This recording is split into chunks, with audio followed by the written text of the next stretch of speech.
In today's world, women are playing major roles in all aspects of secular life, including government, science, medicine, law, arts, humanities, education, and business. Women are also keenly interested in participating fully in religious life, receiving religious education and training, acting as role models, and contributing fully to the development of human society. In the same way, nuns and followers of Tibetan Buddhism around the world are keenly interested in full ordination for nuns within the Tibetan tradition. Given that women are fully capable of achieving the ultimate goal of the Buddha's teachings in harmony with the spirit of the modern age, the means and opportunity to achieve this goal should be completely accessible to them. Full ordination for women will enable women to pursue wholeheartedly their own spiritual development through learning, contemplating, and meditating, and also enhance their capacities to benefit society through research, teaching, counseling, and other activities to help extend the life of the Bodhidharma, the Buddhist Bhikshu Tenzin Gyaltso, the Dalai Lama.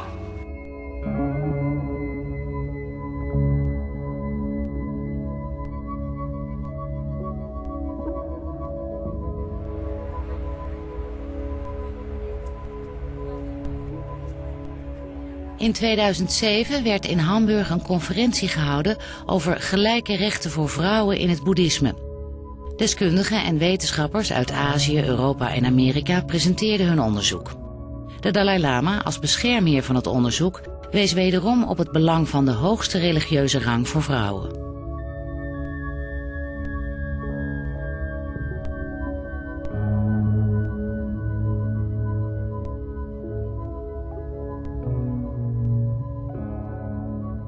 For some years now, there has been concern about the fact that nuns in the Tibetan tradition can only receive up to the level of a novice ordination, which means that even if you're a nun for 70 years, you're still only a novice. You never get full ordination. So, therefore, for the last 20 years, more than 20 years, there has been some research in the Tibetan circles finding out how to reintroduce the ordination for a higher ordination for the nuns in the Tibetan tradition.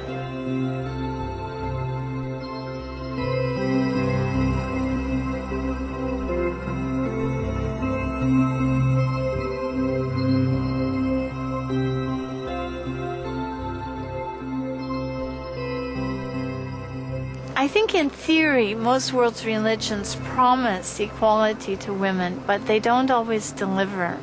So that's what we noticed in Buddhism.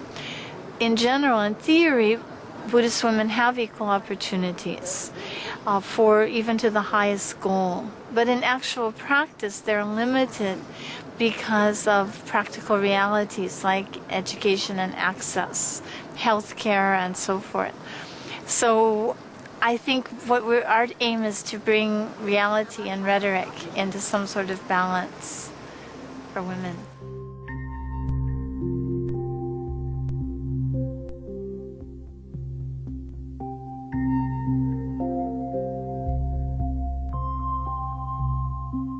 Of course, Buddhism has been developed in a patriarchal society, but it seems easier to overcome these hindrances, and what was never possible in Christianity, to refer to the founder Jesus. He was only along with men in powerful position, but women were aside. But in Buddhism, one can refer to the founder who has ordained monks and nuns at the same level. Okay, thank you, thank you, thank you. In Buddhist teaching, in Vinaya Sutra, im Hinayana, dem Anfang des Buddhismus, stand der Mann auf einer höheren und die Frau auf einer niederen Stufe.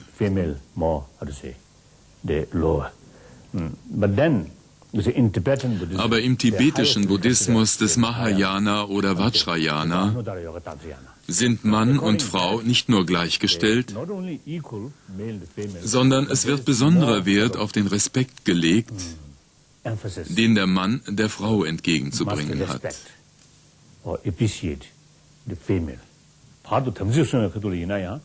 Darauf leisten alle Mönche einen Eid. Ihn zu verletzen gilt als schweres Vergehen. Da dem Mann das Leben von einer Frau geschenkt wurde, soll er ihr aus tiefstem Herzen Respekt und Liebe entgegenbringen und sie dreimal ehrerbietig umrunden. Wenn die Umstände das nicht erlauben, soll er es zumindest im Geiste tun.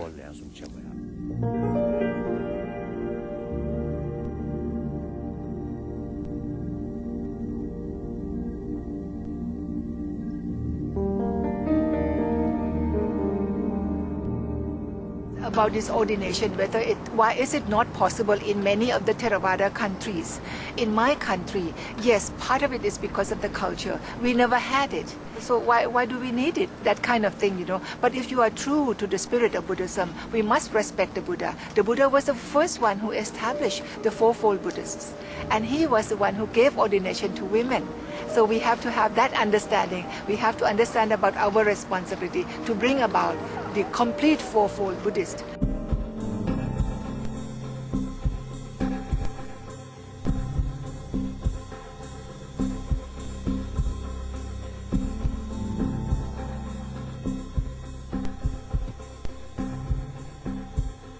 It was very bleak, say 20 years ago. When we talked about the highest ordination, people just wouldn't even talk about it. I'm talking about in the Tibetan community. But over the last 20 years, with the grace of His Holiness and his kindness to suggest the Department of Religion to do a research on this, because he felt that the women should really have the highest ordination. But then the nuns requested His Holiness, would you please give it to us? So His Holiness said, I can't give you. I need the help of the other Sangha members. However, I shall direct the Department of Religion to do a research on this.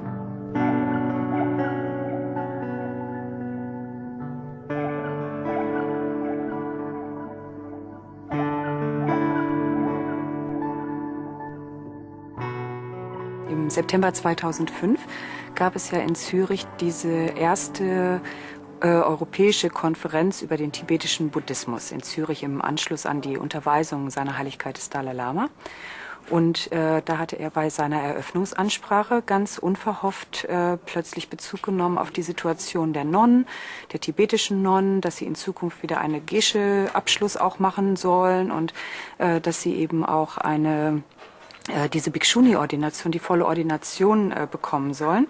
Und dann sagte er also, er fände es gut, wenn jetzt mal die westlichen Nonnen das in die Hand nehmen würden.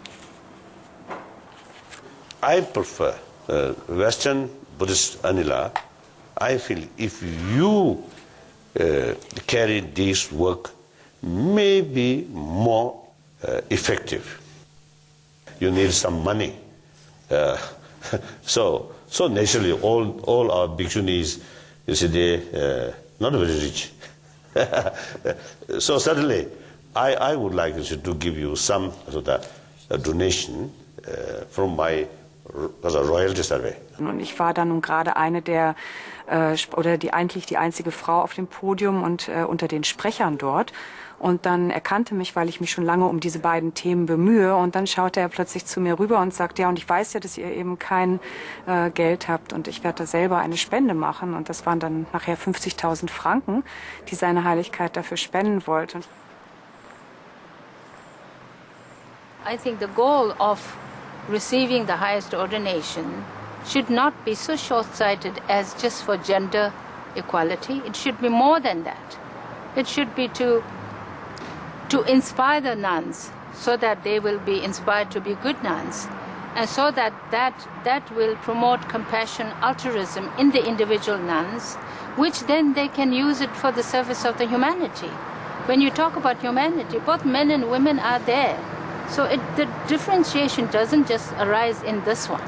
I mean, there are other areas where we have to work on it. I'm very much in working for areas where it's not equal for women. But this is a very precious subject. We should not mix it up like that, So when the ordination is possible, everything else is just immaterial.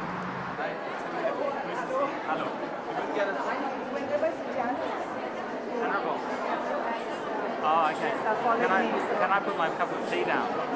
It's not even my cup of tea. Can we have the Patamok with them?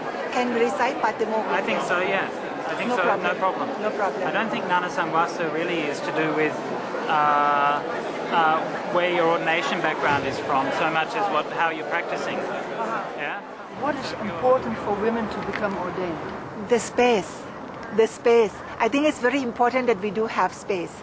Physical space as well as spiritual space. And that is where you're going to be nourished from within. And once when you are fully nourished from within, then you can really benefit society. I cannot be a grouchy nun, and trying to talk to you about happiness when I myself am such a grouchy bhikkhuni. So I think it's very important that the training must start from ourselves, so that whoever comes in touch with me on a daily basis, they should get some benefit. They should get some positive energy from that contact. Working toward gender equity in Buddhism has not been easy. Denial and resistance persist. Advocates of gender equity have been denigrated, slandered, and intimidated. Yet we have continued to move forward steadily and courageously. Imagine if we had not begun working 20 years ago, Buddhist nuns might still be illiterate and living in poverty today. Yet even today, when the value of women's rights is taken for granted in most of the world, I was warned not to raise the topic at this conference because it might offend the monks. The term human rights is used to denote that human beings possess certain fundamental rights and freedoms. Religious rights and freedoms are generally considered to be the most basic of all human rights. To practice Dharma freely, human beings, whether female or male, need access to the same opportunities to learn and practice their religious beliefs and pursue their religious goals. Opening up opportunities for ordination for Buddhist women is symbolically important because it signals that women can gain the highest goal in the spiritual realm through spiritual cultivation. In Buddhist societies, the monastics are something of a social ideal. These are people's cultural heroes, right? But that's something that women haven't always had access to. If you look at a lot of the cultural heroes, like beginning from the Buddha himself, and Milarepa and Nagarjuna and all of these people, great stories, great role models. But where are the women? So if women have equal opportunities to join monasteries and study and practice on a par with men, there's no doubt in my mind that women teachers and cultural heroes of the same caliber will also emerge. So not that it's necessarily a goal, I think it will just happen automatically. But if women don't have those opportunities, it's going to be very difficult for them to really play a full role, the maximum role, the optimal role that they could play in the life of human society.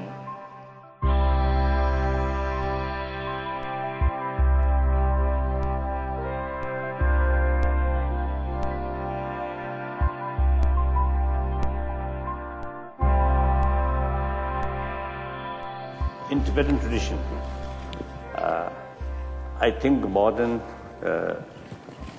600-700 years, there's some women reincarnation, female reincarnation there.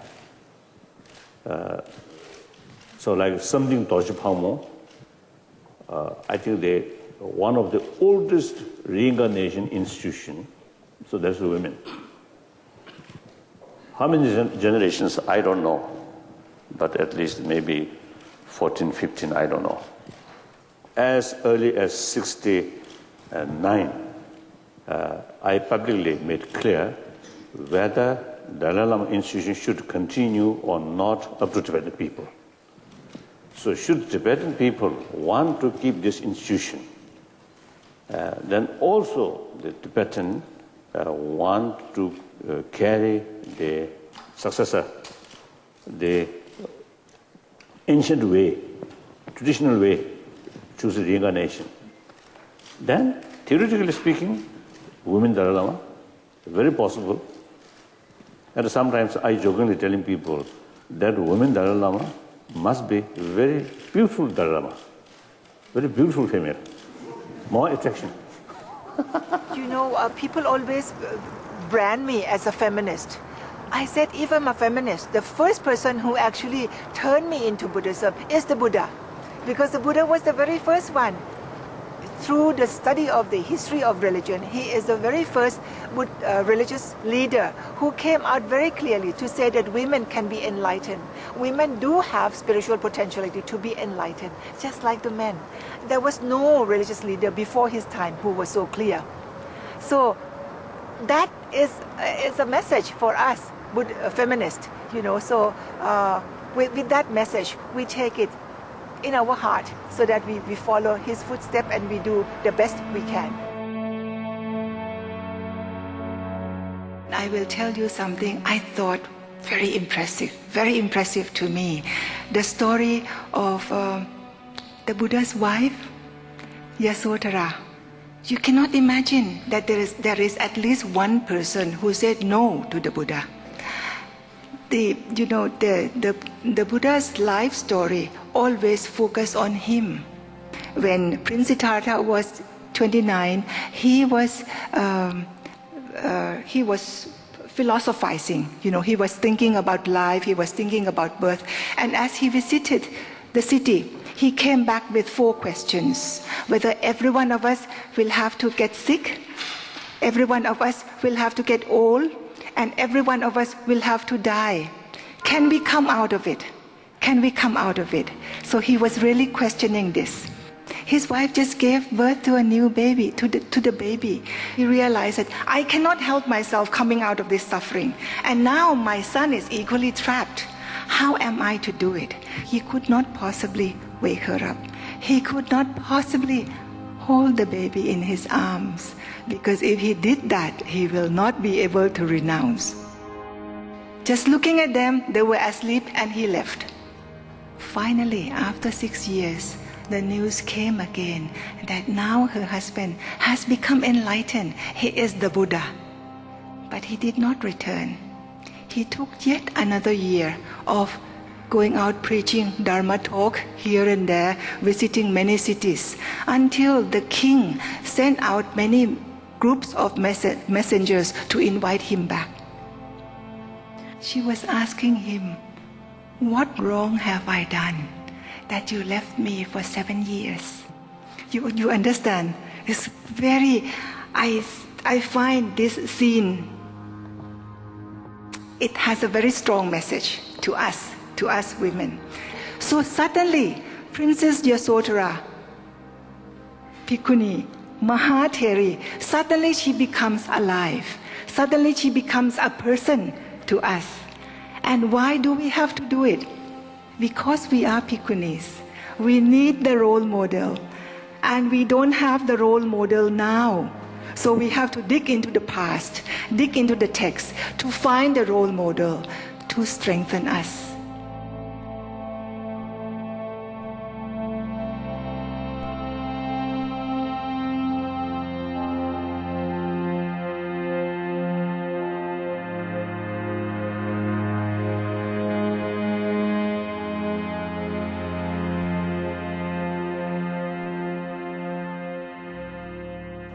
As far as I remember, his aunt and stepmother, she was alone with all the women living in the palace when Buddha went out as a mendicant.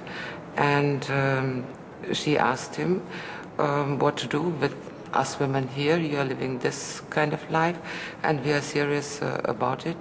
And then he gave her several extra precepts, and then by ordaining her, all the others could also be ordained, and then by the time being, other women also became nuns, and there are some who had been very highly developed in this course, like those in Vinaya, in the discipline, and also those who had been real teachers, and Buddha approved them as a teacher of the Dharma, and also those women who were just kind-hearted and had some difficulties in their lives, and they found peace by the teaching of the Buddha. Sometimes there is sort of emphasis on male importance.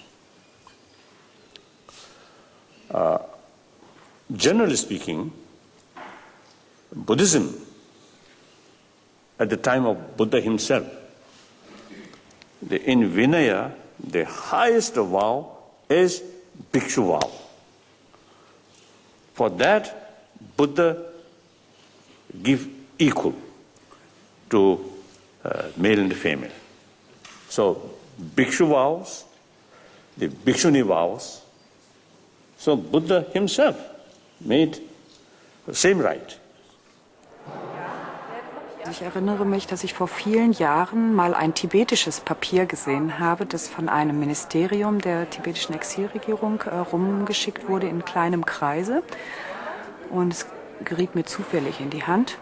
Und das fing an mit so einem Satz, der sagte, dass eigentlich das ganze Problem der Diskriminierung von Frauen von den Religionen käme.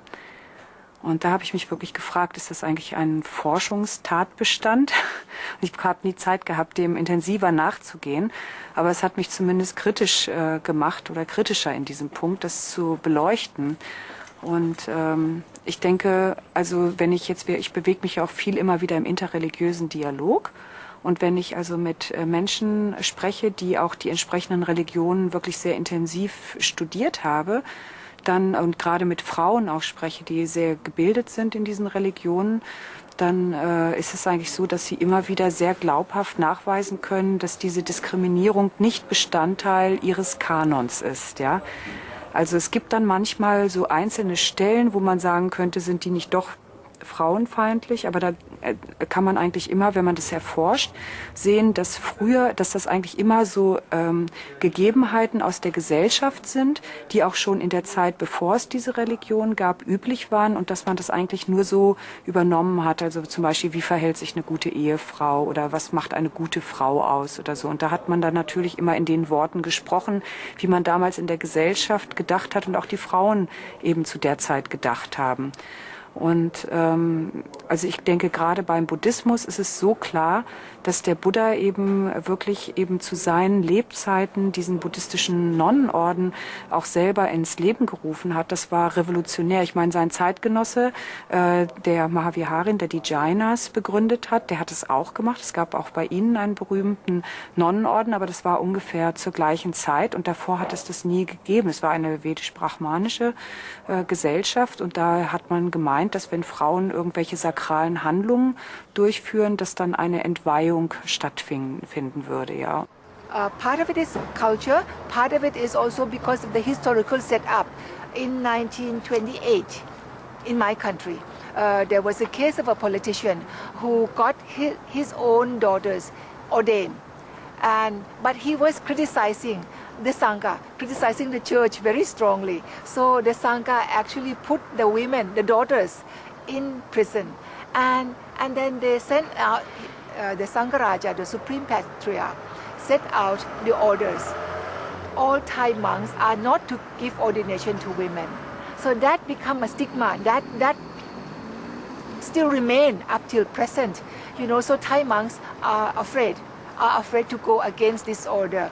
But my question is, first of all, we are Buddhist. We have to respect the Buddha's teaching. Before we are Theravada, we are Buddhist. Like in Christianity, you know, before you are Catholic, before you are Protestant, you must be Christians. You must follow Christ. Not focusing on Catholic or focusing too much on Protestant and completely forget about being Christians. So this is my point. First of all, we have to be Buddhist before we are Theravada or we are Mahayana or we are Vajrayana. In the Tibetan tradition, nuns have access to novice ordination. That means 10 precepts, and they are considered part of the Sangha, historically.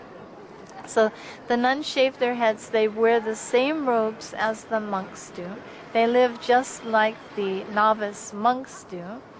And they have, of course, access to public teachings like, well, lay people or monks would have. But they don't have the option of higher education. Historically, it just never happened. Himalayas are very high. The journey to Tibet was very difficult. Somehow, 10 nuns didn't make it to Tibet, and so they don't have the lineage of full ordination there. That's the basic question. How can we establish that ordination? Und dann ist es aber auch so, dass selbst, also seine Heiligkeit der Dalai Lama 1987 bei der Eröffnung der ersten internationalen Sakyadhita-Konferenz in Bodh Gaya darauf hingewiesen hat, dass auch tibetische Nonnen Gebete machen täglich, dass sie als Männer wiedergeboren werden. Und ich war ganz entrüstet darüber und habe eben auch meinen Lehrer damals gefragt, ob das stimmt. Und dann hat er dann also so ein bisschen rumgedruckst und sagte, ja, und das stimmt schon, und das machen die. Und dann haben wir darüber unterhalten und später, immer wenn er solche Stellen gefunden hat, dann hat er mir die dann auch kopiert und hat mir die gegeben und hat gesagt, hier wolltest du ja mal gerne sehen. Dann haben wir uns natürlich auch immer darüber ausgetauscht.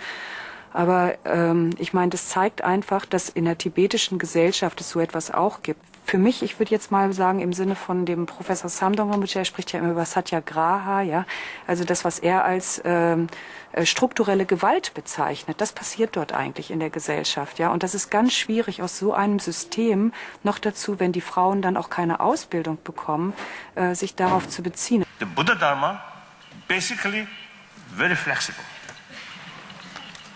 And Buddha Dharma whole sort of concept have to act according to reality. So from that viewpoint, if we use common sense, then there should not be any difficulties. I think I'm 100% sure if Buddha today here, certainly he give us the permission, the bhikshunis. Oh. In any way, much bhikshuni ordination, much easier way. That's no doubt. But unfortunately, now no more Buddha here. So I don't know how to. I cannot act as a Buddha. That's clear. Your Holiness, in Mahaparinirvana Sutra, when the Buddha was about to die, he did give permission that minor rules, if Sangha should decide, go ahead. So you don't need to wait for the future Buddha. Yes. So that is true. That's true. That's why I have to ask a Sangha. I cannot make decisions. So I wish, you see, these sort of participants here, I think eventually, if they should come to India, I think we can organize, if they are willing to come. Then I think it's very useful. With those Tibetans who, in a way, bit narrow-minded, then should discuss with our supporters. I think that's important.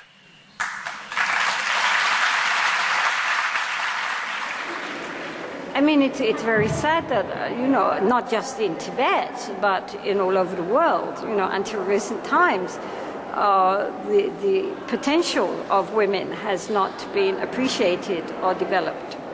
So now we are hoping that this is going to happen. When I asked our nuns if they thought that men were naturally more intelligent than women, they all said, oh yes.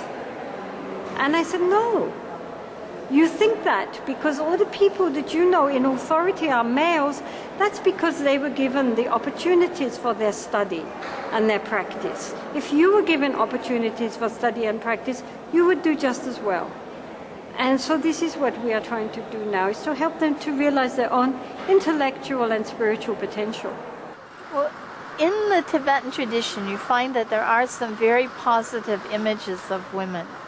And this comes in the tantric practices, where people use visualization as a spiritual practice, to visualize yourself as an enlightened being.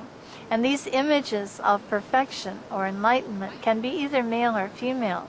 So in the Tibetan tradition, interestingly, you find men visualizing themselves as enlightened women, and such as Tara, such as Vajrayogini.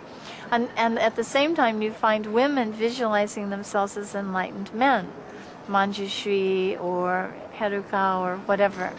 So in a way, it's sort of a way of gender transformation in your imagination. And it does break through a lot of preconceptions about what gender is. To what extent is gender intrinsic, innate to the mind, and to what extent is it a social construct? Our ideas of what it means to be a man or a woman. So the tantric practice tangentially somehow makes us question those identifications that we have with male and female. Also ich war erschüttert, es war im Rahmen des Internationalen Frauentags der Vereinten Nationen, wo ich dann eben mitbekommen habe, dass es also richtig Studien gibt von Sozialwissenschaftlerinnen, die nachweisen, dass eben sehr konservative Interpretationen des Buddhismus mit zur Prostitution und zum Mädchenhandel beitragen, der ja gerade in Bangkok ein ganz, ganz großes Problem ist. Und es ist wirklich so, dass in ganz vielen Theravada-Ländern den Frauen gesagt wird, dass man als Frau per se eine minderwertige Geburt hat. Ja, und dass man dann eben schauen muss, dass man eine bessere Wiedergeburt bekommt. Und damit wird eben den Frauen in dieser Gesellschaft, die ja zu über 90% eben buddhistisch sind, also ein minderer Wert beigemessen. Und dadurch denkt man dann auch, ja, das ist ja sowieso nicht viel wert, die kann man dann einfach die Mädchen verkaufen.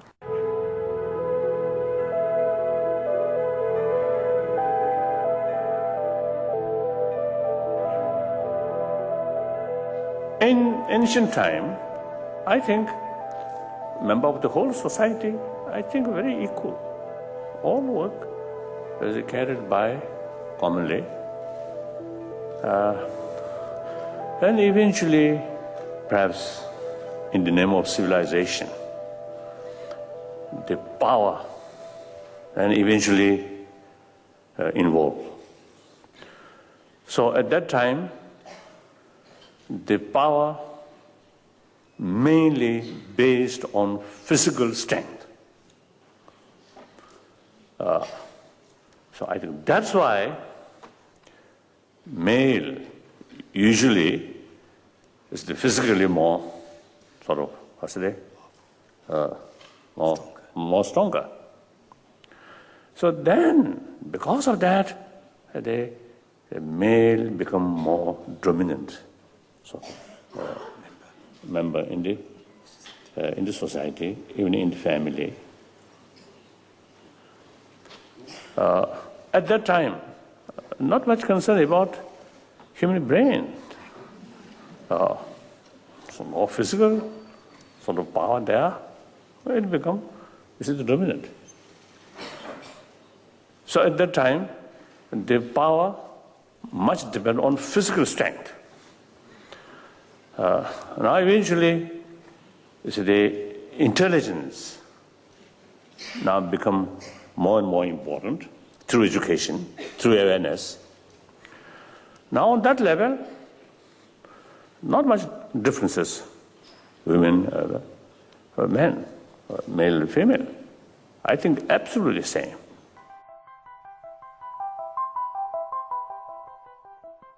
Es ist so, wenn wir also in die Literatur des frühen Buddhismus schauen, dann gibt es auf jeden Fall diese Stelle, die jetzt hier auf diesem Nonnenkongress auch immer wieder Thema ist, ne, wo eben der Ananda angeblich den Buddha überredet hat, jetzt den Nonnen diese Ordination zu geben, und der Buddha sich dann schließlich geschlagen gab und das dann eben getan hat. Und zwar nachdem Ananda ihn gefragt hat, können denn Frauen nun auch die Arhatschaft erlangen oder nicht? Und dann hat er gesagt, ja, das können sie auf jeden Fall auch erlangen.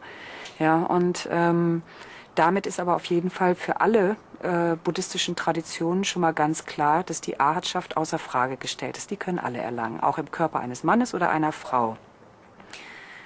Wenn wir dann aber weitergehen, ist es so, dass eben dann in den Mahayana-Sutras es ganz viele Sutras gibt, wo es heißt, die Frau müsste erst ihr Geschlecht wandeln. Also wenn sie eben schon tiefe Einblicke hat in die Leerheit, diese Non-Dualität geschaut hat und so, ja, dann kann sie einfach, ohne dass sie jetzt dafür erst sterben müsste und neue Geburt nimmt, einfach ihren Körper eines Mannes in den Körper einer Frau in den Körper eines Mannes verwandeln, weil man davon ausgeht, dass der Geist stärker ist als der Körper. Und man dann eben so hohe spirituelle Realisationen hat, dass dann so eine Veränderung eines Körpers keine große Angelegenheit ist. Und in dem Körper könnte man dann auch die Buddhaschaft erlangen. Aber im Theravada geht man davon aus, dass die Buddhaschaft von einer Frau nicht erlangt werden kann, es sei denn, sie stirbt vorher nochmal und nimmt Geburt als Mann. Also das geht nur im Körper eines Mannes.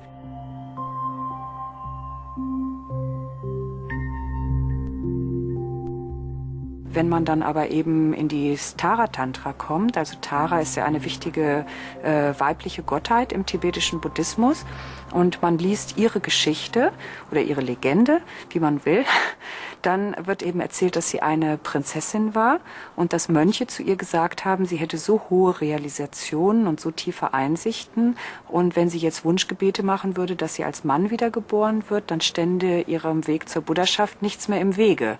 Und daraufhin soll sie eben gelacht haben und gesagt haben, dass es eben diese Unterschiede von Mann und Frau doch gar nicht gibt, dass das alles nur Konstrukte des eigenen Geistes sind und dass man das nicht braucht. Und dann hat sie ein Gelübde abgelegt, dass sie von jetzt an bis zur Buddhaschaft immer im Körper einer Frau wiederkommen wird und im Körper einer Frau die Buddhaschaft erlangen wird. Und die Tara ist ja eben die Schutzgottheit auch, die mit Atisha nach Tibet gekommen ist, die von allen Tibetern aller Traditionen verehrt wird. Und ich meine, da ist einfach also ganz klar vom Erleuchtungspotenzial der Frauen her, ist es zumindest doch im Vajrayana-Buddhismus, wirklich stehen alle Wege offen. The benefit for lay women having ordained nuns would be definitely they can choose them as teachers. Now, so far it's only possible to be taught and guided by male teachers and I think for some lay women it would be with more sympathy or maybe also their enthusiasm to study or to realize their spiritual path being guided by a woman could be more encouraging, could be more of a role model to choose perhaps the same path or as we know, the language of women and men are different. So maybe an ordained nun might find a more direct talk and language for a lay person to help her to overcome what are hindrances in the path to enlightenment. I think the benefit for lay women is to have role models, to have people who can counsel them with daily problems according to the Dharma, who can help them deal with problems with their children, in their marriages, also guide them in meditation. Sometimes women feel more comfortable studying with women teachers. There's certain problems that we have in our lives that we don't feel like talking about maybe with a man. It might be more comfortable to talk about those problems with a woman. So that's another advantage. So I think symbolically showing that women have equal potential in the spiritual pursuit, and then also on the practical level, fully ordained nuns can serve as teachers for children, for women, as counselors for old folks. These days they're taking care of hospices and women's shelters, TV stations, printing presses, universities. They're very active in all different aspects of life. So this sends a message to the lay women that these things are possible, that whatever choices they've made in life, there are also ways that they can benefit from Buddhism. Women have always been good teachers. A good mother can inspire the children to no end. I mean, all the important people or the important spiritual lamas, they all have good mothers. They are all born of mothers. So how can you say women are not teachers?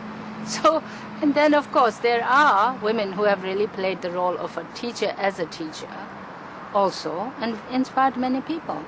And then in Buddhism we say, mother, your mother is the most important thing on this planet. So mother is a woman.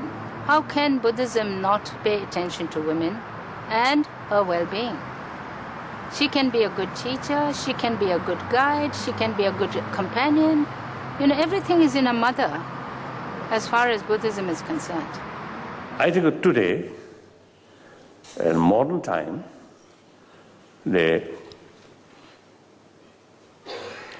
more and more people begin to realize intelligence, education alone, not sufficient. Many problems, and the social problem, or family problem, or national or international level, I think many problems not necessarily due to lack of education, but sometimes education itself, you see, another cause of problem. Very intelligent person, very sophisticated mind, they use that mind for destruction. So therefore, knowledge, education itself is wonderful, very good. But there must be some other mental sorrow, or factor, which control, which turned these intelligence go to right direction or positive direction. That is human affection, warm-heartedness. Now here, I think maybe some biological factor. I mean, male, no matter how sort of compassionate, never be carrying child in their stomach. But female, immense sort of hard work, taking care of the child without strong affection. It's difficult. So women, I think generally, women, their heart more sort of easier when they saw others suffering. I think in the 1,000 years human history, warfare mainly carried by men, even today. As far as I think the warm-hearted sense of concern, affection is concerned, I think women more equipped. Most of the leaderships take by female. A female also not necessarily 100%. You see, some female are very, very, very difficult. But generally speaking, I think the majority of the leadership become female. I think less danger, but not yet experimented. So we can't say. So in any way, it is absolutely right, you see, to carry some sort of effort. You see, there's some of the backward sort of tradition. Because of some transformation, some change. That's, I think, very, very right. I think the fact that women do have that natural capacity of being a woman, of being a mother, I think that quality, that nature trusts you for you to take care of the fetus in you, you know. I think that is a very special quality that all of us women have. And this quality is not only for women, it is meant for men also. So shall we call it the feminine quality? You know, this feminine quality should be expressed in all the religions, particularly in Buddhism. I definitely see a role for Buddhist women in civil society, greater roles in civil society in the future. in the coming decades. After all, everybody wants adequate food, adequate housing, adequate shelter, adequate education, adequate health care. Women are no different from anyone else in this regard. But somehow women often get left out, especially in situations of war and conflict. Women and children suffer disproportionately in these situations, and often they're the least prepared to deal with them because of the lack or inequality of educational opportunities. They're disadvantaged economically, and it makes it difficult for them to deal with these very crucial issues. So by helping women through strengthening their Buddhist practice and their understanding of Buddhist ideals on how to deal with life, I think that it dovetails completely with human rights, the human rights agenda, in that women will be healthier both spiritually, psychologically, and also be able to deal with everyday material realities. In this world today, when the whole world is deprived of compassion, altruism, it's full of selfishness, greed, and me all along. So here, if we lay women also paid attention to the self-development as a compassionate person, I think that would be the best gift to give to this planet today.